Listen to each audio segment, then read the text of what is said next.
எல்லாவற்றுக்கும் வரி. நான் கையில் வைத்திருக்கிற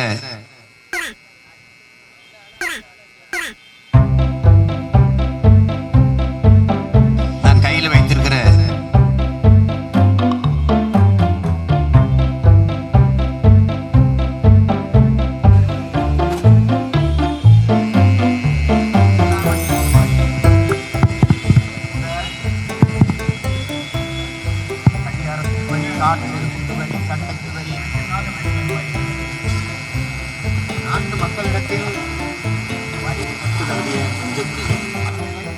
நாடு பொருளாதாரத்தில் மேம்பட்டுவிட முடியும் என்பது, அதை மட்டுமே வைத்துக் கொண்டு பொருளாதாரத்தில் மேம்பட்டுவிட முடியும் என்பது எப்படிப்பட்ட செயல் கடமை. ஆனால் அரசு செய்வதில்லை. தனியார் முதலாளிகள் தான் பள்ளிக்கூடம் நடத்துவார். கல்லூரி அரசு மருத்துவர்கள் தான். கல்லூரி தனியார் முதலாளிகள் தான். அரசு மருத்துவமனையை அரசு நடத்தாது. அரசு நடத்தினாலும் அதில் போய் அவர்கள் படுத்து மருத்துவம் செய்ய மாட்டார்கள். நீங்களே ஆழ்ந்து கவனிங்கள். ஐயா கருணாநிதி அவர்களுக்கு உடல்நிலை